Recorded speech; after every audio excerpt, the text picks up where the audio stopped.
तो welcome to the Ahmed classes. तो आज मैं लेकर आया हूँ क्लास 12 का सेकंड चैप्टर का थर्ड लेक्चर रिप्रोडक्शन के बारे में।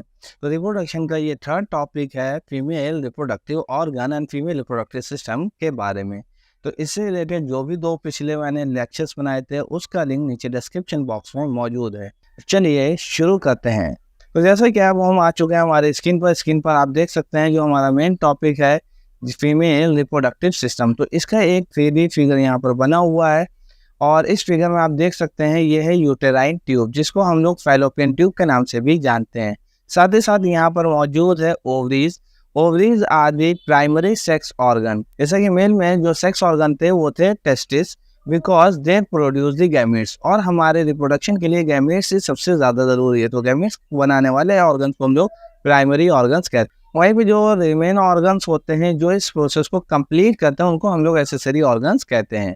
तो जैसा कि आप देख सकते हैं यहाँ पर हमारे पास है यूट्रस और नीचे है वेजाइना और लास्ट में हमारा वल्वा। तो ये कंप्लीट स्ट्रक्चर है फीमेल रिप्रोडक्टिव सिस्टम का।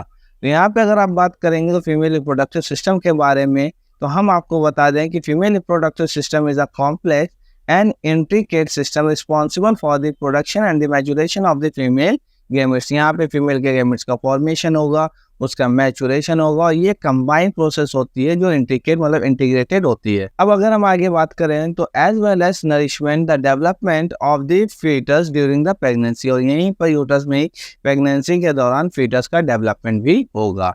अब हम चलते हैं हमारी नेक्स्ट स्लाइड की तरफ। तो इसमें एक नॉर्मल यूटस का आपको स्ट्रक्चर दिखाया गया है जिसमें ये यूटेराइन ट्यूब है।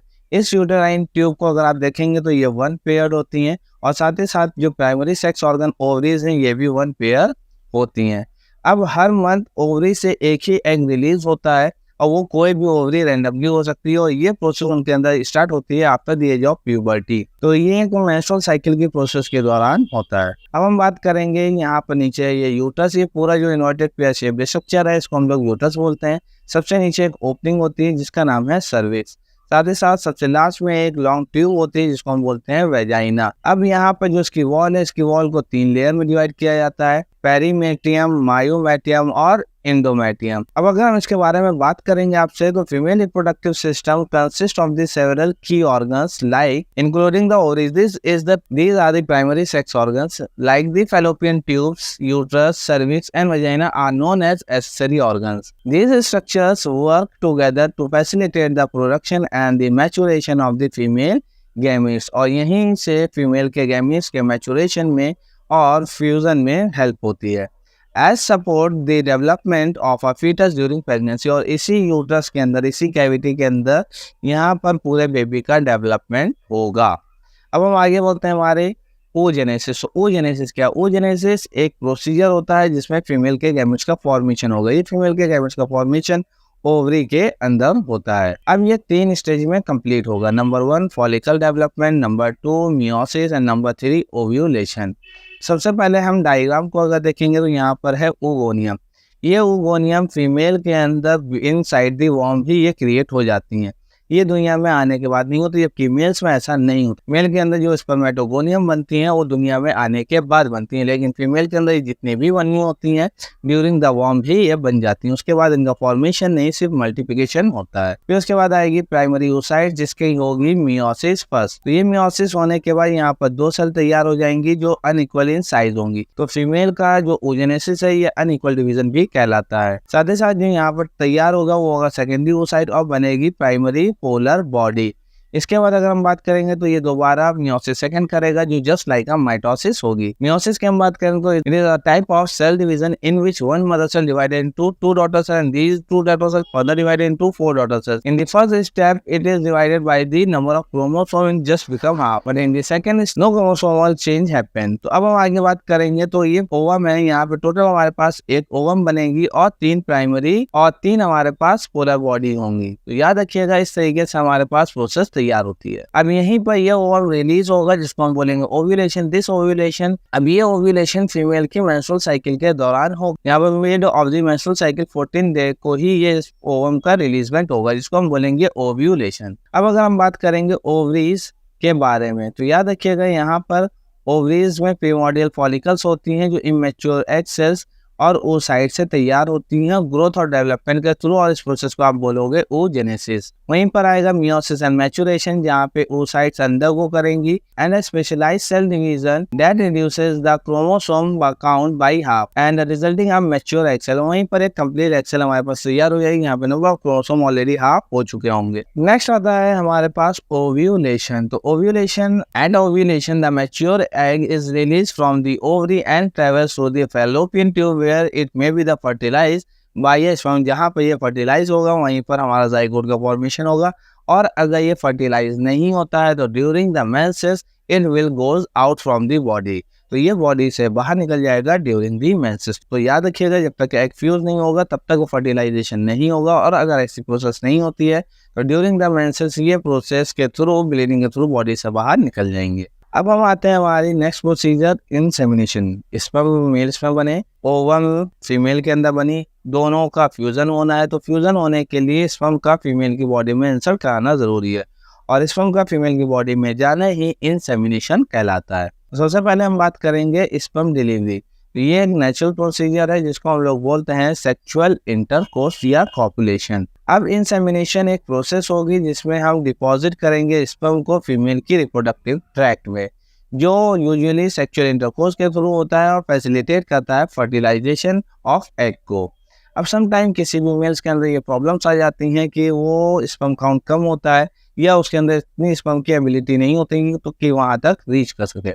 उस केस में आर्टिफिशियल इंसेमिनेशन किया जाता है via the process of injection. अब यहाँ पर हम क्या करेंगे, in some cases the artificial insemination may be used where the sperm is directly injected to the uterus और the cervix to increase the chances of conception, कि वो female इस लायक हो सके कि वो उसको कंसेप्ट कर सके या प्रेग्नेंट हो सके। नेक्स्ट अब हम बात करेंगे फ्यूजन ऑफ गैमीट्स के बारे में। Once the sperm reaches the egg, जैसे ही स्पर्म रीच करेगा एग के पास, it must penetrate the outer layer, और ये उसकी आउटर लेयर को पेनिट्रेट करना चाहिए। अगर वो नहीं करेगा तो वो उसको फ्यूज नहीं कर पाएगा। Genetic material with the egg, और उसके साथ उसको फ्यूज होना जरूरी है। मेल का न्यूक्लियस फीमेल के एग के न्यूक्लियस के साथ फ्यूज होगा, जो एक किक स्टार्ट करेगा प्रोसेस ऑफ फर्टिलाइजेशन को। अब हम चलते हैं हमारी नेक्स्ट स्लाइड की तरफ, जिसमें हम पढ़ेंगे ओव्यूलेशन के बारे में, मतलब the releasement of the ovum from the ovary. यहाँ पर आप देख सकते हैं फॉलिकल्स बनेगा, फॉलिकल बनने के बाद यहाँ से ओवम रिलीज हो जाएगा। ओवम रिलीज होकर पहुंचेगा फैलोपियन ट्यूब के एम्पुलरी रीजन के पास। तो याद रखिएगा, फैलोपियन ट्यूब में एक रीजन होता है एम्पुलरी रीजन, इसी रीजन में जाके आपके दोनों गैमीट्स का फ्यूजन होगा। यहीं पर मेल और फीमेल्स आकर फ्यूज होंगे, बाकी कहीं पर भी ऐसी प्रोसीजर नहीं होगा।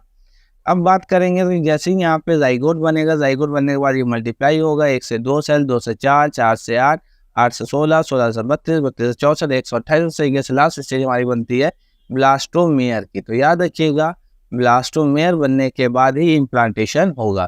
तो सबसे पहले हम समझते हैं कि ओव्यूलेशन क्या है। अब हम बात करते हैं ovulation is the release of the mature egg from one of the ovaries. याद रखिएगा, ओवरीज 2 हैं, लेकिन मोस्टली एक ओवरी से एक ही एग रिलीज होता है। This occurs approximately halfway through the menstrual cycle when hormonal changes signals the ovary to release a follicle containing egg। जहाँ पर फीमेल की बॉडी में हार्मोनल चेंज होंगे और ओवरी को ये सिग्नल मिलेगा कि now you will release the egg।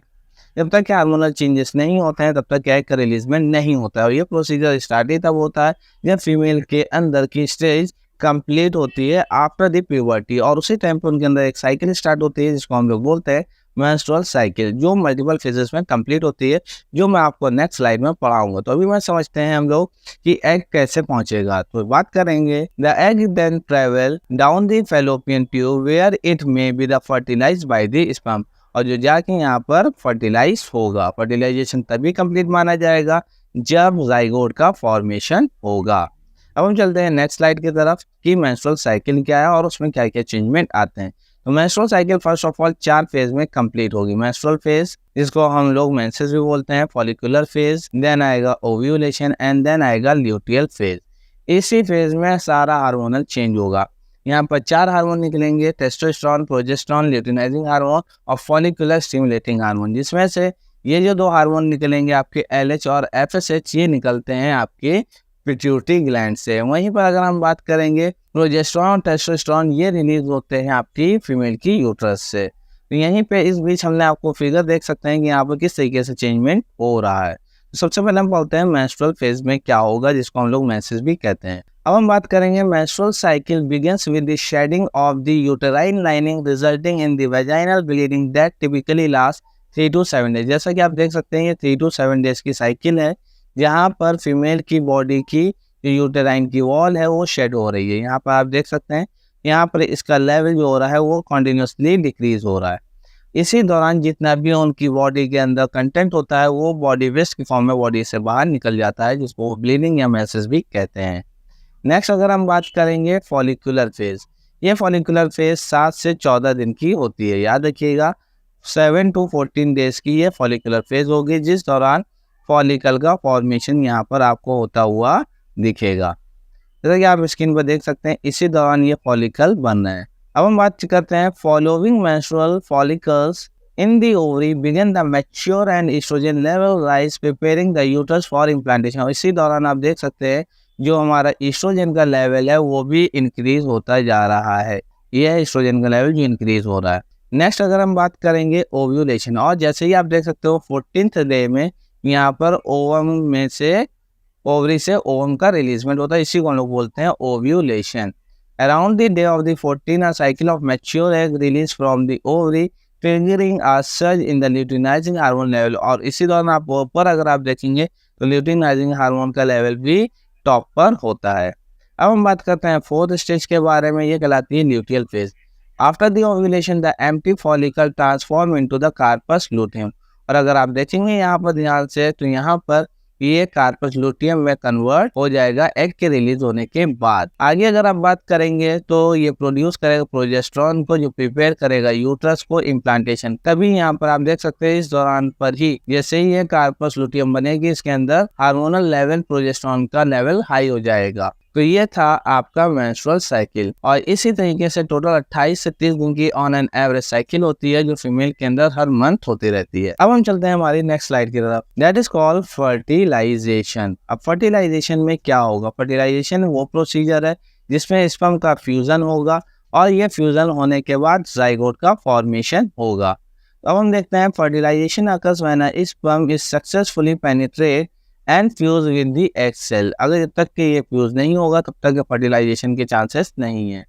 This initiate a cascade cellular events that trigger the egg development into the embryo. और इसके बाद एक सेलुलर प्रोसेस स्टार्ट हो जाएगी, इसमें 1 से 2, 2 से 4, 8, 16 मतलब माइटोसिस होती रहेगी, नंबर ऑफ सेल्स डबल होते रहेंगे। फिर धीरे धीरे ये सेल्स और टिश्यूज में बनेंगे, टिश्यूज ऑर्गन में बनेंगे और तब जाके कंप्लीट बेबी का डेवलपमेंट होगा। अब हम नेक्स्ट बात करेंगे the sperm binds the receptor on the egg surface. और जो स्पर्म है वो इसकी सरफेस पे जाके बाइंड हो जाएगा।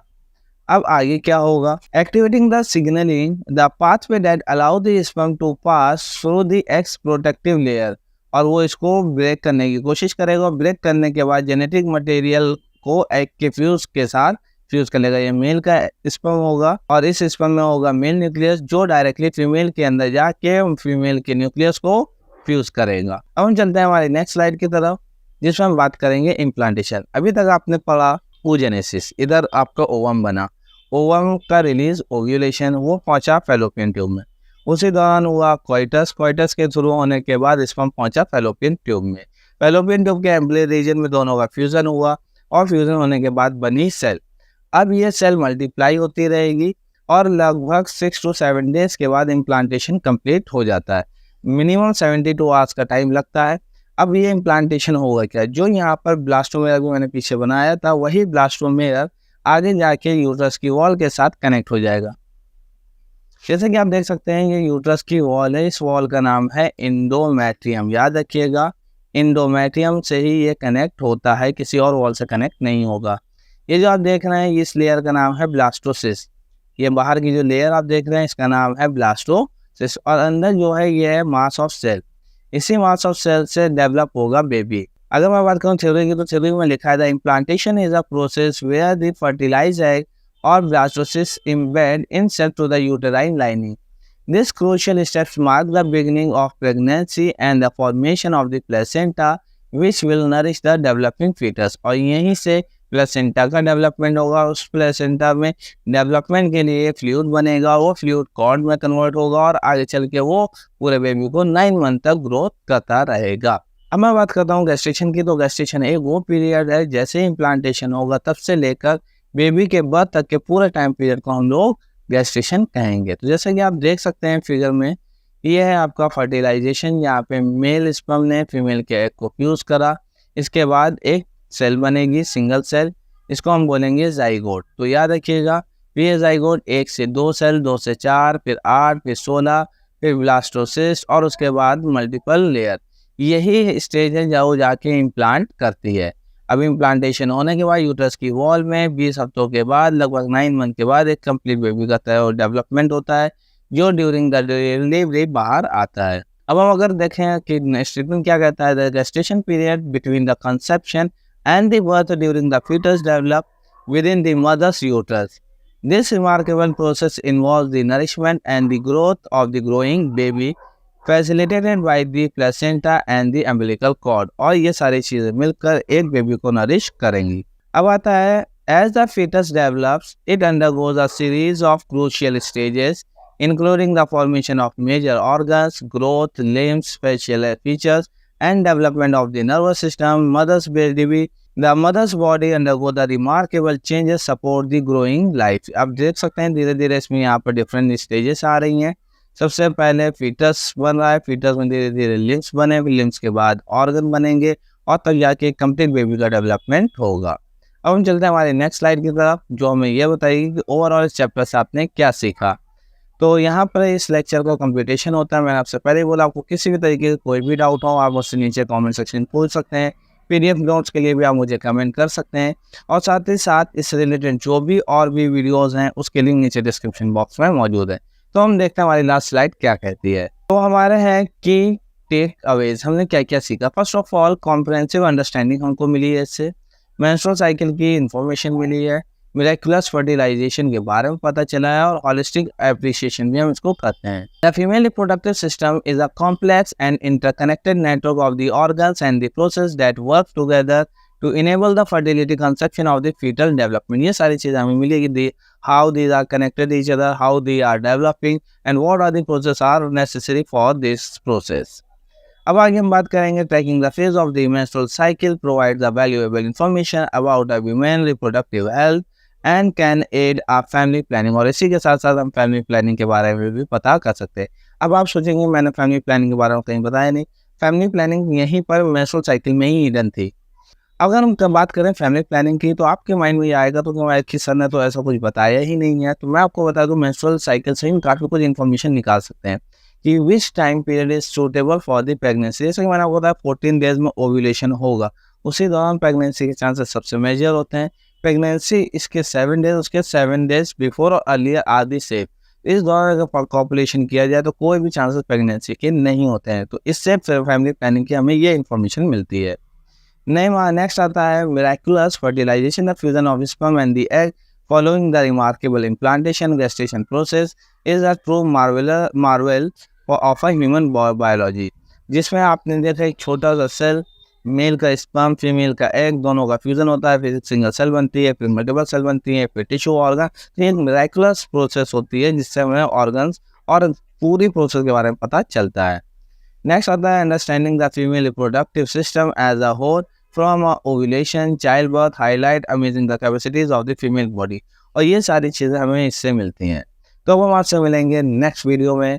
आई होप आपको वीडियो पसंद आया होगा और मुझे लाइक शेयर और सब्सक्राइब ज़रूर करें।